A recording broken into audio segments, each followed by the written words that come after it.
ada nikmat batinah, yaitu kepuasan mendapatkan ma'rifatullah. Aku ulang lagi, kepuasan mendapatkan apa? Ma'rifatullah. Itu nikmat batin. Baik yang terkait Allah maupun terkait logika-logika tasawuf. Terkait Allah misalnya gini, misalnya kula mikirnya. Kula nu bolak-balik matur niki, berkali-kali di tempat ngaji ini. Mugi jenengan eling mboten gadah masalah ingatan ini eling-eling. Eling-eling tenan. Wong nak soleh, ya soleh, ya soleh. Cek soleh mulai cilik, cek soleh dadakan terus husnul khotimah, pokoknya napa? Soleh. Niku nak mati, niku bumi ku nangis. Nangise bumi ku kekurangan utawi kalong wong sing sujud ning ndekne. Ya Allah Gusti, biasanya wonten tiyang niku sujud teng nggen kula, dia berperilaku baik teng nggen kula, sakniki tiyang niku pun jenengan ambil, nangis bumi. Sakniki sing urip arek bedua-bedua, damel narkoba, damel ngefly, damel macam-macam lah. Itu nangis bumi. Langit semeneng. Gusti matur nuwun Gusti, orang itu saya tunggu lama, sekarang sudah engkau angkat ke tempat kami. Maksudnya diangkat teng langit. Sing bumi nangis, sing langit napa? Seneng. Nah, kemudian kita berpikir begini, bumi kok iso nangis piye?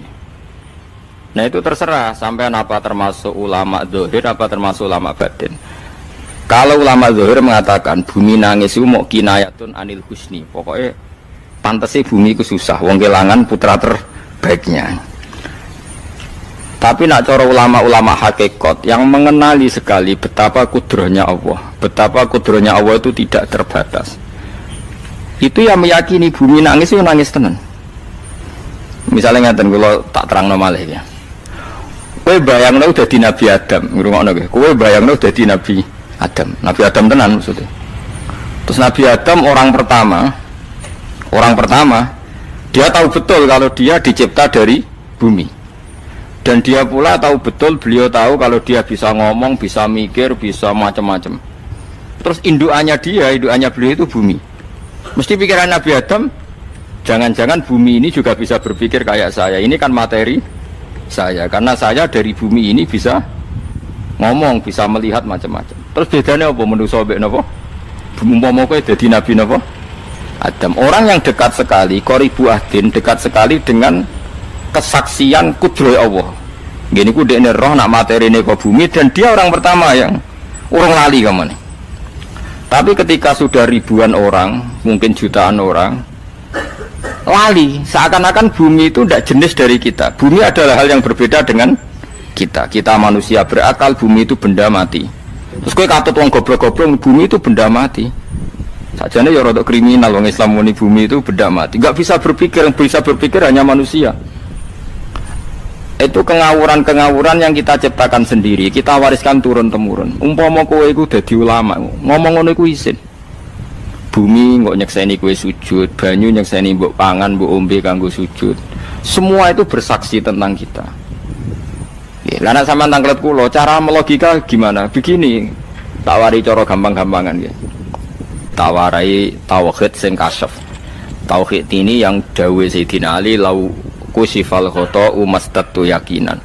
Umpama somben tutup-tutup iku dibuka, akulah imanku ora tambah mbek pangeran. Karena tren dunia dan akhirat sama. Zaman ning dunia ya Allah ala kulli saing kodin, kok zaman ning akhirat ya Allah ala kulli saing. Cara Sayyidina Ali, somben aku wis matilah imanku ora tambah, meskipun aku ora swarga neraka. Lah kena napa? Darah padha wae, ning dunia ya pertunjukan kudratullah, ning akhirat ya pertunjukan kudratullah. Jadi pikirannya Sayyidina Ali seperti itu.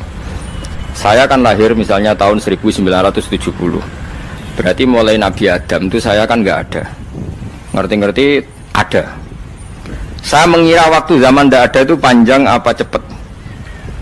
Cepat, karena kita tidak melalui itu. Ujuk-ujuk wujud. Kadang aku mati ya wedi kan. Mau mati jebule kiamat 1 juta tahun kasih wopo nang kuburan. Masih di Khalillah itu. Makanya aku ya ora roh, tak tinggal turu sakmono kan yo nglilir. Nang lilir terus nang ndi terus. Apa mlaku-mlaku nang donya apa piye nak turu ya kok ngani ngoyo turu kok ribuan tahun lintas. Terus ya apa jajal? Sampeyan tak takoki, misale sampeyan ning kuburan iku apa? Apa ngadepi mungkar nakir tukaran terus itu keselen tukaran kok nopo ratusan ribu mungkin. Nah terus kita dilatih. Kata Sayyidina Ali gampang latihan seperti kata Sayyidina Ali apa gampang udah jadi wong alim. Pada akhirnya kita ini aku zaman urip yo ora roh karepe, ngerti-ngerti urip, mati yo ora roh karepe. Pas mati sampean petangin dah yo ora roh karepe. Pokoke wa matar sauna illa ayyasyallah. Makanya masyhur itu dia ketemu orang ateis. Dia orang ateis itu anti Tuhan, anti Tuhan pokoknya. Dia ditanya, lalu kamu hidup itu karena siapa? Ya enggak tahu hidup. Lalu kamu mati yang menentukan siapa? Ya enggak tahu, kalau tahu mati. Ya berarti Anda enggak bisa menentukan diri kamu sendiri. Akhirnya dia taslim, ya ada yang menentukan lah, ya ada yang menentukan itu dalam Islam disebut apa? Allah, disebut kalimatu haqqin alaiha nahya wa alaiha namut. Jadi kalau maknanya itu kalimat yang benar-benar nyata, yang karena kalimat itu pula kita mendapat kehidupan, yang karena kalimat itu pula kita mati, yang karena kalimat itu pula kita akan bangkit lagi. Itu yang makna hakikat. Tapi kalau makna syariat enggak begitu. Kalau makna syariat begini, dan ini benar juga. Mengenai kena ada di ulama, ciri utama ulama itu jami'ul bayan. Dia kalau menjelaskan itu indah sekali dan orang pasti taslim. Sampeyan saya tak warai tenan. Sampeyan kan biasa wiridan la ilaha illallah kan biasa, mulai mimpin tahlil sampai kepeksa mergo do tahlil melok, sampai sing darani bid'ah akhirnya ya melok tanggane napa? Tahlil. Sesuai wae. Kata Ibnul Qayyim Al-Jauziyah dalam kitab Zadul Ma'ad. Kitab Zadul Ma'ad itu kitab kesayangannya Sayyid Abdul Al-Haddad. Sayyid Abdul Al-Haddad itu pengarang kitab Zadul Ma'ad. Padahal kitab ini dikarang oleh muridnya Ibnu Taimiyah. Abdul Al-Haddad itu gak seneng Ibnu Taimiyah tapi seneng muridnya. Jadi di sini ulama ya demokratis. Gak seneng gurunya tapi seneng. Saja nih Ibnu Taimiyah itu orang baik. Ya ulama top ya baik, ya waras top. Tapi ngerti-ngerti Wahabi itu identik dengan Ibnu Taimiyah. Akhirnya ulama ahli sunnah penyebut itu terus isin. Mulane kiai-kiai ra ono sing dalil kala Ibnu Taimiyah mergo dicap Wahabi. Padahal Ibnu Taimiyah wong alim. Di kitab-kitab kita termasuk Syekh Muhammad piyambak nanya Ibnu Taimiyah kala Syekhul Islam no kala. Tapi kan ini sudah milik Wahabi sehingga kita ini terus akhirnya gak gelem nyebut. Ya jadi kitab koyo dalil fastabiqul khairat iki apa par iki dadi dalil yo dhewe-dhewe. Wah parah tenan wong-wong. Dulu saya melihat orang enggak kunut itu ya biasa. Mergo saya sebagai wong alim ngerti iku madzhab Abu Hanifah. Saiki nek ora kunut Muhammadiyah. Kita ini sebetulnya ahlul ilmi enggak tahu kunut itu madzhabnya siapa kita. Itu madzhabnya Abu Hanifah, yang kunut madzhab Syafi'i. Tapi tahu-tahu iki madzhab NU, iki madzhab Muhammad. Mana ada orang-orang ini bisa punya madzhab? Ngalime sepiro nganti dadi no madzhab. Tapi wis dadi bahasa, wis dadi apa? Sekuaco kabeh sene. Mas repot-repot. Tak warai iki. Sampeyan ben nglafadzno la ilaha illallah iku keren ya, keren tenan mboten keren-keren. Ngendikane Ibnu Qayyim Al-Jauziyah itu gini. Min asliha khuliqatil jannah wa min asliha khuliqatin nar. Terus wa min asliha khuliqatid dunya wa min asliha buisatir rasul wa min asliha qatala rasul. Terus sampai sekarang saya tak bedai. Surga itu kan digawe kelas VIP. VIP mewah. Terus jari rugane widadari dulu kan nak wingi sebut. Kira 70. 70. Wayu kabeh ora ono sing kriting, wayu kabeh. Wayu kabeh terus gak tahu delok wong liya kan. Kadang bojo kita wis elek jek delok. Oh iya, widadari sifatnya maksuratun fil khiyam. Jadi gak tahu keluyuran ning ndi. Wayu kabeh. Lek surga yang semewah itu selek itu ya bagi mereka sing nglafadzno atau yang menerima la ilaha illallah. Neraka sekarang dibikin dalam itu. Jari Abu Hurairah neraka itu tes-tesane benda kamu jatuhkan ke neraka itu untuk santai ke bawah itu nunggu 70 tahun. Kila 70.000 tahun. Dikira HP membuat ceblok nang neraka itu cebloke ngenteni 70 tahun. Betapa dalamnya ngentekno bego piro ya bayang misalnya. Oh itu kontraktor mana saja tidak sanggup itu disuruh ngeduk kedalaman neraka. Iku ya mau kanggo wong sing menolak la ilaha illallah. Jadi kalimat ini luar biasa. Swarga digawe bagi yang nerima, neraka digawe ya untuk yang menolak. Iku kalimat sing kok nak tahlilan turu iku lho. Iku kalimat sing nggo alasan Allah gawe swarga. Terus kalimat sing suwe-suwe sing lafadzno diarani bid'ah iku. Itu kalimat sesakral ini nasibnya akhir zaman itu entek. Gara-gara dilafadzno tahlilan tersangka jadi apa? Beda. Dulu kalimat yang dipuja-puja penyebab surga dan neraka. Saiki kalimat itu tersangka. Mau perkara napa? Bid'ah. Wis aja melok-melok, kowe debat ya ora iso makili aku, sebarno iso. Kok kowe terusno dalan tok. Dah. Berarti la ilaha illallah itu kalimat yang surga dibikin karena itu, neraka dibikin ya karena itu. Kemudian Allah punya sunnah, lalu butuh pelatihan. Dikasihlah Allah gawe bumi. Piye manusia butuh latihan, dibikinlah bumi. Dan dia latihan ikrar la ilaha illallah dengan sadar, dibikinlah bumi, liyabluwakum terus dites. Wes digawe bumi, ono makanan, ono minuman, ono wong wayah, ono pegatan macam-macam, wong diutang wis mbulet macam-macam. Gue ngetes, eling la ilaha apa eling utangi, eling la ilaha apa eling kasuse, pokoknya dites. Karena nggak fair kalau Allah bikin itu kemudian nggak dites, dibikinlah darul imtihan. Dunia itu bahasa Arabnya darul imtihan, tempat tes-tesan. Imtihan mana apa? Tes, liyabluwakum, diuji. Wes diuji kita hidup. Artinya kita dihidupkannya pun oleh Allah demi tes-tesan la ilaha, itu disebut kalimatul haqqin alaiha. Nah ya sebenarnya kita hidup pun ini untuk dites. Pada akhirnya la ilaha illallah apa enggak? Paham ya? Terus dites. Allah itu juga secara hukum itu kan nggak fair, dites kok nggak punya pemandu, dibikinlah Rasul, diutuslah para Rasul untuk pemandu. Tes itu kan butuh seru, mak pemandu tok ora ono musuhe kan gak seru, dibikinlah setan. Saja nih sebagian kita sudah setan tapi ini ben seru. Lho ndak setan kan minal jinnati wan nas, rumangsamu setan usopo.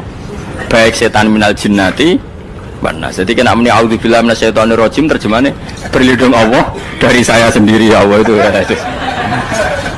Lho itu kalau lama dulu biasa auzubillahi min syururi anfusina wa min sayyiati a'malina. Sebenarnya kita berlindung hanya dari setan yang jauh, iblis itu enggak. Ya setan diri kamu sendiri, min syururi anfusina, dari kejelekan diri kita. Ngomongnya do ujug, soalnya setan tuh makhluk gaib sing piye. Lah kowe iku sapa? Nganti kowe maksiat terus mergo akrab klop, roh mbek setan klop. Mulane terus maksiat. Dah. Allah ngutus pemandu yang ngecul setan ben fair. Napa? Fair. Jadi semua darul ibtila ini juga demi kalimat. Nah, makanya disebut kalimatul haqqin sing alaiha nahya. Kita hidup ya demi mendapatkan kalimat itu. Kita mati nanti ya demi kalimat itu, artinya mati ke neraka ya karena kalimat itu kita menolak atau mengabaikan. Masuk surga ya karena kalimat itu kita hormat, kita benar dalam memperlakukan kalimat itu. Berarti alaiha nahya wa alaiha nam. Terus wa alaiha nub'as karuan, kalau kamu termasuk minal aminin ya nub'as minas solihin, kalau minal kafirin ya nub'as minaz zalimin. Tapi semua desain dunia ini hanya demi kalimat la ilaha illallah Muhammadur Rasulullah. Nah ini kan penting. Bagaimana mungkin kemudian kalimat sesakral ini, sehebat ini, kemudian ada orang tahlil kamu tidur? Kok iso? Kalau janggal kok iso wong turu? Misalnya kayak mangkel, kalau mangkel sing mimpin Gus, wira barbar. Bagaimana mungkin kalimat yang menyelamatkan Anda kemudian Anda anggap problem? Elek gak? Apalagi kamu anggap ini bid'ah. Nak cara kula oke lah, ndongakno mayit itu gak ono tuntunan Nabi. Tahlilan gak ono tuntunan. Tapi wis muni tok kono tok. Artinya menduk kono tok ora usah nyerang kalimah, enak kalimah tetap kalimah thayyibah.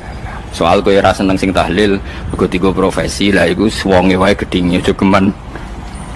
Ya saya misalnya, saya kadang nggak cocok sama mubalek karena kadang profesi. Tapi saya tidak pernah anti pengajian, bagaimana itu membawa syiar Islam. Tapi kalau mubalek kadang orang seneng, kadang takut untuk epiro. Bareng sangoni sidik, gak sumpah be transportasi ini. Lah ngono kok mbok senengi ku piye? Tapi kita terus gedeng keliru ku sing nggawa syiar Islam. Mana ada pengajian didengar orang banyak tanpa mubalek? Gak iso. Ini iso melepukno barang-barang ra penting dadi penting iso. Lah cara guruku teng sareng yang ape mlepuk kanggo panggung barang perkara. Tapi kadang ya benar. Yang namanya mudin mubalek ya itu bisa benar bisa salah, tapi kamu nggak boleh gedeng kalimatnya. Pilih kalimat itu kalimat hak. Nah, ini penting kalau utarakan. Sehingga zaman Nabi Sugeng ini rungokno tenan ngaji kula. Zaman Nabi Sugeng ada sahabat Namanya itu Usamah bin Zaid. Ini sahabat kesayangannya Nabi, hibbu Rasulillah. Usama itu diutus Nabi perang. Ini dengerin ya, diutus perang. Pas perang itu si kafir tadi menggal temannya.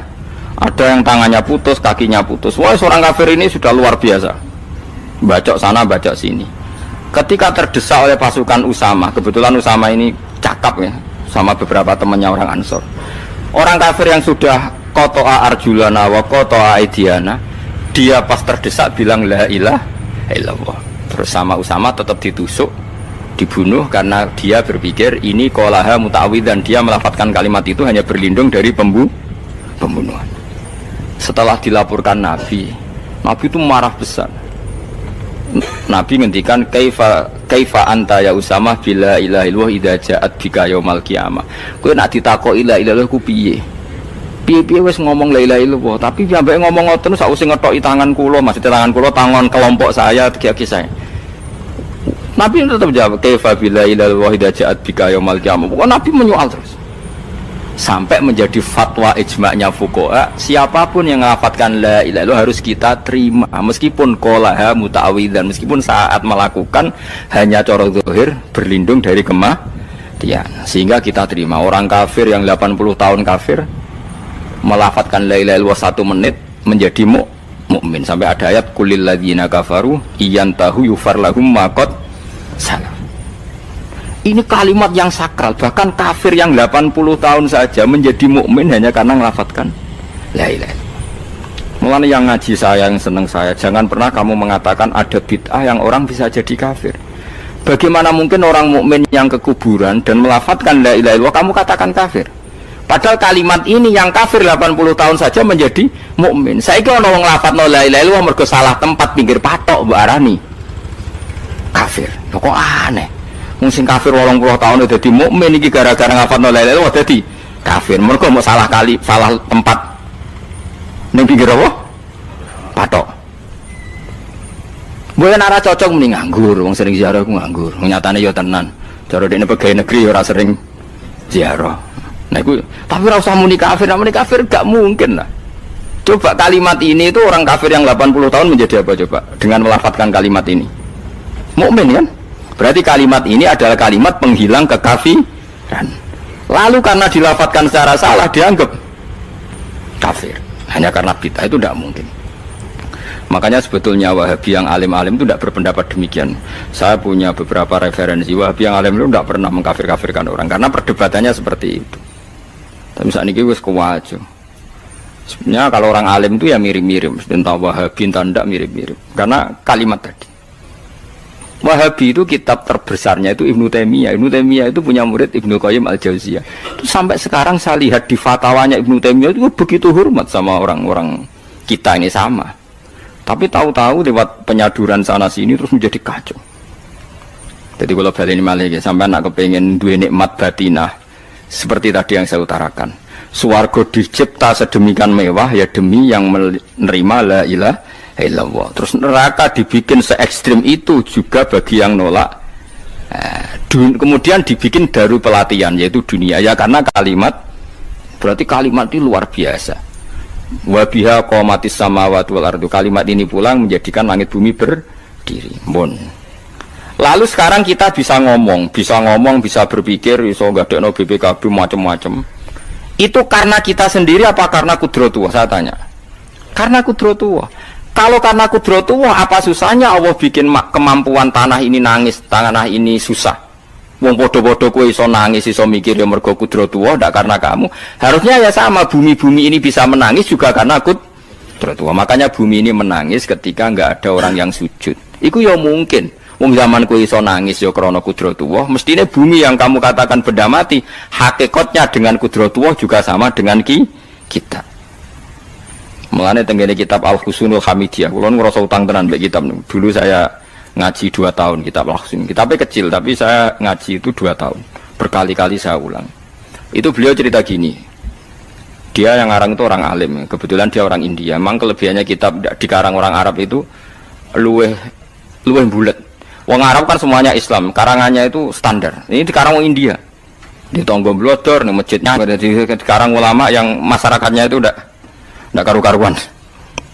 Beliau cerita itu gini, manusia itu punya satu kebodohan, di mana kebodohan itu disebabkan oleh robtul asbab al-adiyah, mengkaitkan sebab sing biasa-biasa. Misalnya gini, sama saya kita omongi, misalnya ada orang bilang gini, batu ini nanti itu menjadi ayam. Orang bilang mukhal apa enggak? Enggak, jawab saja. Mukhal. Kenapa bilang mukhal? Karena dikira enggak bisa kan? Enggak, jawab saja. Jawab satu-satu. Batu ini menjadi ayam. Kamu jawab mukhal. Alasannya apa? Alasannya enggak mungkin terjadi apa kamu enggak bisa?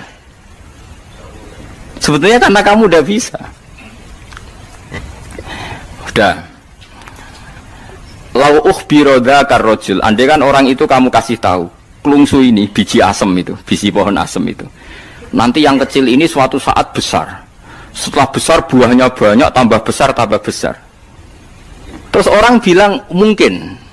Ketika bilang mungkin itu karena dia bisa apa hanya karena menyaksikan berkali-kali ada kejadian nak klungsu ditandur, iku iso dadi gede. Coba sama jawab. Karena dia bisa apa karena hanya menyaksikan itu sering terjadi? Hanya misalnya. Artinya zaman dia mengatakan mungkin itu pun tidak memberi kontribusi ikut buat. Iya enggak?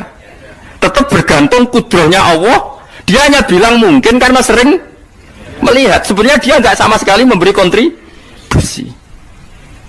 Lah ya darani mungkin ya ora urun. Paham ya? Lalu kenapa dia kecangkeman terus muni wong wis mati dadi lemah gak mungkin dadi manusa meneh. Lho zaman dadi manusa sing wis ngene iki kok mani dene lara melok gawe. Terus muni mungkin mergo sering terjadi, sering roh, sering bersaksi.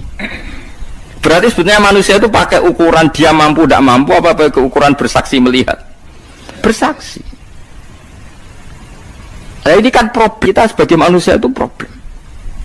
Mulane disebut wa kanal insanu dzaluman jahula wis goblok aja-aja. Mergo manusia itu nak wis goblok aja-aja. Makanya saya kemarin diminta ngisi di pondok kajen. Kalau sampean berdebat sama orang ateis atau orang komunis itu gampang saja. Dilatih begini seperti teorinya Quran. Ya nanti saya teruskan ini tak ulang lagi ya. Saya ulang lagi ya. Andai kan nggak pernah terjadi telur itu jadi ayam, nggak pernah terjadi sama sekali. Telur itu jadi ayam. Terus kamu mengasih tahu orang tadi, telur ini loh nanti jadi hewan yang hidup terus terbang. Mesti dia bilang mukhal, mau benda mati kok nanti jadi benda hidup yang terbang ngalor ngidul. Berhubung sering terjadi dan dia pun tidak ikut bikin, bilang mungkin. Paham ya? Saya ulang lagi ya. Berarti dia bilang mungkin karena sering apa? Terjadi dan dia lihat. Andai kan pertama kali nggak ada telur sama sekali yang jadi ayam, terus pengalaman pertama di dunia belum pernah terjadi. Kamu kasih tahu telur ini nanti jadi ayam terus terbang. Orang ini bilang mukhal enggak? Mukhal. Berhubung sering terjadi bilang enggak? Nah berarti kita nanti bangkit dari kubur gampang saja bagi Allah. Cuma belum pernah terjadi kamu mengatakan mukhal. Nah makanya otak kita harus dibenahi. Mau kalian jogeman percaya ambek yang pernah kita lihat, yang sering kita lihat. Percayalah dengan akal, tapi akal waras deh. Karena waras itu serempet tatanannya wangil. Makanya Islam itu melatih. Kul falillahil hujjatul balighah. Misalnya begini ya, dulu kalau Gerwani atau PKI atau siapa saja lah, itu kalau melatih anak-anak TK, makanya seorang ulama harus punya kecakapan penjelasan ibanatul ahkam. Itu anak-anak kecil dilatih, anak-anak kamu terpejam, mintalah manisan sama Allah. Ya Allah saya minta manisan, saya minta permen. Terus disuruh buka, dapat enggak anak-anak? Enggak dapat bu, wah berarti Allah enggak ada. Sekarang minta sama bu guru. Bu guru kami minta permen dikasih. Berarti yang ada bu guru bukan Tuhan gitu. Akhirnya jadi gerakan ateisme. Nah sebetulnya untuk melawan gerakan itu kita harus melatih begini misalnya gini. Saya itu pernah ketemu sama orang yang berpikiran komunis. Oh komunis juga. Dia nantang saya gini, Pak, pokoknya saya sudah bisa nerima konsep Tuhan. Sebelum Anda bisa menjelaskan kenapa ada Tuhan. Jadi, bocah kok elek ini. Nah, aku ngerti aja, sak cerdas ini tetap cerdas aku yakin, tetap cerdas aku. Rasanya selain raine seram meyakinkan, tak pikir tetap cerdas. Kulo itu kan wong Quran gitu, artinya punya pikiran panjang. Mungkin di antara orang Islam kita ini tidak punya kecakapan menjelaskan. Tapi kalau orang sering baca Quran, apalagi dia ngaji tafsir ya, yang waras maksudnya waras lah. Terus rapati seneng duit, barang ini penting. Kalau seneng duit, mari goblok. Yakin ulama seneng duit, mari goblok, tak jamin. Umpama alim wis kelas B, kelas C gak bisa, tahqiq gak bisa. Kalau tahu dikandani kanca kula riyen ambek jenengan udah wis kaca akeh. Lah kena apa? Cok seneng duit kula. Duit itu masalah bagi ulama. Orang duit lebih masalah kan ya. Maksudnya rasa senang tapi ojo terus gak duit. Sekarang saya tanya, Quran itu melatih kita gini. Quran itu sederhana kalau ngelatih tauhid. Tapi orang pasti ingat. Kata Allah gini, nggak apa-apa, saya tidak Tuhan, nggak apa-apa. Kamu yang Tuhan. Tapi buktikan kalau kamu Tuhan. Caranya gini. Am khalaqus samawati wal ardi. Ya nggak apa-apa, kamu yang Tuhan nggak apa-apa. Tapi buktikan kalau kamu menciptakan langit, bumi. Mereka pasti ikrar, ya tidak mungkin saya menciptakan bumi, saya lahir sudah ada bumi. Yesus lahir sudah ada bumi, nggak mungkin Tuhan. Terus Tuhan membuat pertanyaan kedua, am khuliqu min ghairi syai'in. Ya sudah, kalau saya tidak Tuhan, lalu nggak ada Tuhan, berarti alam raya ini tercipta oleh sesuatu yang nggak ada. Aneh nggak? Misalnya sebelum alam raya ini nggak ada Tuhan. Berarti sebelum alam raya ini kan adanya nihilisme, sesuatu yang nggak ada. Kemudian sesuatu yang nggak ada menjadi penyebab sesuatu yang ada. Aneh gak? Luwe aneh. Sesuatu yang nggak ada itu mestinya kan nggak bisa ngelabeti, nggak bisa berfungsi, nggak bisa ada gunanya. Wong jenenge ra ono iku ya ora marai apa-apa. Mau ra ono kok dadi sebab. Sesuatu yang menjadi sebab itu yang wujud apa yang nggak ada? Yang wujud. Sak takok ini. Lah kalau nggak ada Tuhan berarti alam raya ini lalu sebabnya apa? Ya dari ketiadaan, lalu tiada itu menjadi sebab. Yang tiada kok jadi sebab itu tekem lho. Mikir. Di mana-mana yang sebab itu harus barang yang wujud, nggak boleh tiada kok jadi sebab.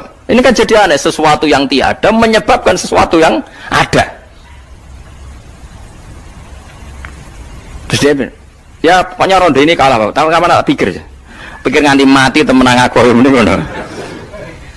Makanya sebetulnya dalam ilmu mantek, pertama itu kita tidak harus iman Tuhan itu namanya Allah, tidak harus. Makanya pertama dikenalkan, sementing kenal Tuhan itu ada dulu. Disebut zat sing wajibil wujud, belum disebut namanya Allah. Allah itu disebut nama Islam, itu paham ya? Saya ulang lagi, Allah disebut itu nama Islam. Tapi kalau penemuan akal hanya sampai kita ini butuh zat sing wajibil wujud, sing menjadi penyebab semua alam raya ini. Di bahasa Arab disebut musabbibul asbab. Belum menyebut Allah musabbibul asbab. Islam pun pertama Iqra turun ya gak nyebut Allah. Iqra bismi rabbikal ladzi khalaq, khalaqal insana min 'alaq. Iqra wa rabbuka. Tuhan itu siapa? Yang mencipta. Nah, yang mencipta ini oleh syariat Islam disebut apa? Tapi dalam logika yang penting kowe kenal sik ana musabbibil asbab. Pastikan bahwa alam raya ini yang wujud pasti disebabkan sesuatu yang ada. Nggak boleh barang wujud kok diciptakan oleh sesuatu yang tidak ada. Yang gendeng ora barbar barang ra ono mbok sifati al khaliq. Sing gawe langit bumi apa? Pencipta. Penciptane apa? Sesuatu yang tidak ada. Kowe ikhlas diutek ngono kowe ikhlas ta ora? Gak kowe ikhlas ta ora diutek ngono kowe ikhlas ta. Kowe gelem dadi bodho niku. Gelem kan? Mboten. Nah, nikmat ngono jenenge nikmat batin. Mulane sing suwenang mbek kalimat la ilaha illallah. Wis ana sing bid'ahnallah iku wong nganggur wis beno sak uni-unine. Tapi kadang memang kita berlebihan. Tahlilan rabar-bar matang puluh dina ini rabar-bar. Muga alasane wis disangoni akeh tahlil sedih lho sakake penggemar sing keselen sing rantuk sangu ya butuh cepet.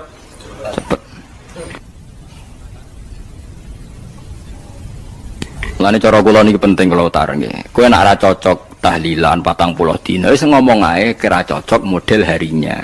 Tapi ki aja menolak kalimat la ilaha illallah iku disifati Kanjeng Nabi kalimat thayyibat. Wong Nabi nyifati thayyibah, kalimat yang suci kok nyifati bid. Tak soal kira cocok wong sebut. Misalnya kamu bilang saja wong mati wis sangu amale lha apa didongakno barang. Nek kowe pengen ndonga ora usah ndonga. Wis ora usah biasa wae. Kula lah mbok dongakno ya ora seneng. Gak meyakinkan. Karo dene mlebu swarga butuh dongamu ora ono swarga fadhole pangeran apa mbok dongano barang. Nah, tapi kowe donga aku ya seneng. Senenge ya semau lah timbang nyanyi-nyanyi rame-rame sadok donga. Mbok mandi mbok ora pokoke donga. Saya ulang lagi ya. Makanya Quran itu melatih logika sampai seperti itu. Am khalaqus samawati wal ard bal la yuqinun. Sampai terus diulang-ulang. Am khuliqu min ghairi syai'in. Kalau mereka merasa Tuhan nggak apa-apa, tapi buktikan mereka ini wujud sendiri tanpa sebab. Atau begini, kalau mereka tidak tahu sebab pencipta langit bumi, mereka sendiri suruh yakin kalau mereka adalah penciptanya. Amhumul khaliqun, nggak apa-apa. Ya tapi masih Abu Jahal gendeng lah, masih Abu Lahab ngawur lah, nak takoi. Ya wes pangeran kowe wae sing gawe langit bumi. Penggemarnya saja pasti tertawa. Mosok Abu Lahab darani pencipta langit bumi, wong lahir ning bumi. Tapi Quran oleh nggo jawab am khalaqus samawati wal ardo. Apakah mereka menciptakan langit bumi? Bala yuqinu, mereka pun tidak pernah yakin. Jadi itu pangeran. Makanya di mana-mana orang alim itu suka debat. Karena pangeran sendiri kalau menjelaskan kebenaran seringnya juga nantang debat. Kata Allah, Qul ara'aytum ma tad'una min dunillah aruni madza khalaqu minal ardi am lahum syirkun fis samawat. Enggak apa-apa mereka Tuhan kata Allah, tapi buktikan zaman langit diciptakan mereka memberi kontribusi apa? Apa urun bego, apa urun cagak, apa piye lah pas aku gawe langit iku dekne urun apa jare am lahum syirkun fis samawat. Misale urun apa lah? Urun tol ta urun apa lah. Itu pangeran. Mereka kan pasti menjawab enggak. Terus itu nih kita biming qobliyada. Kalau kamu nggak percaya Quran sebagai kitab, nggak apa-apa. Tapi buktikan kamu punya kitab tandingan. Nggak, mereka nggak punya juga. Atau gini, nggak usah Quran, nggak sakralan. Au atharotim min ilmin, atau kajian ilmiah yang membuktikan bahwa Yesus itu Tuhan, atau yang membuktikan bahwa berhala itu Tuhan. In kuntum shodiqin, nggak apa-apa. Kalau kamu benar buktikan. Nah itu makanya semua nabi itu punya kecerdasan. Karena tadi nabi kadung nantang itu nih kita biming qobliyada. Au atharatim min ilmin in kuntum shadiqin. Tapi sekarang orang alim soleh itu jarang. Yang ngono anggere wong soleh rapati ngalim, anggere sing alim biasanya rapati soleh. Lah kula itu masuk rontok-rontok ya isih rontok soleh ya rontok, tapi lumayan masih menjaga hujjatullah tadi. Sebab itu ulama dulu mengajarkan Allah itu siapa? Disifati zat sing wajibil wujud. Karena alam ini kadung ada. Kalau alam ini kadung ada, pasti penyebabnya sesuatu yang wujud. Tapi kalau wujudnya mungkin bahaya. Wong sing gawe wae wujude terima mungkin bisa wujud bisa tidak. Makanya dipermanenkan yang gawe alam ini zat sing wajibil wujud. Sing wujudnya wajib. Wajib itu enggak bisa enggak pasti wujud. Nah, terus kita kenal itu namanya khaliq, itu musabbibil asbab, itu khaliqul asya. Lalu oleh Islam zat yang demikian itu disebut Allah. Terus jadi la ilaha illallah. Nah, orang yang bertauhid gini tentu punya kenikmatan batin yang luar biasa. Sehingga saya bayangkan nanti mati yang ngono biasa wae kan. Gusti zaman kula teng donya ora melok ngatur oksigen, ngatur nyawa, apa mati ndak ra ngoten. Mulai dari Sidin Ali, jenengan jemben nak mati tambah pinter apa biasa? Ya biasa wae. Ning bumi yo ndelok kudrohe Allah, kok ning akhirat ndak ra padha wae ndelok kudrohe Allah. Mulane beliau masyhur guyonan beliau lau kusifal ghata mastatu yakinan. So ben aku nek mukasafah ning akhirat imanku yo ora tambah ya biasa wae, standar-standar wae. Maksudnya kue ning dunia ujung-ujungnya paling pokok ya menyaksikan kudratullah. Sebenarnya akhirat ujung-ujungnya paling pokok ya delok kudratullah. Ning dunia saiki Allah ya matlubi sing kita cari. Sebenarnya akhirat ya Allah matlubi. Faham ya? Artinya hukum dunia dan akhirat itu sama. Kita di dunia golek ridhanya Allah, ning akhirat ya golek napa? Ridhanya Allah. Lah soal kecil itu, tapi ning akhirat tak masalah, Gus pun rokok masalah, diutang ditagih yo. Masalah kere suwi ku yo masalah ya biasa jenenge makhluk anane masalah sing ora oleh di masalah pangeran duwe masalah biasa wae. Lah makanya kula suwun nggih aja geman gedeng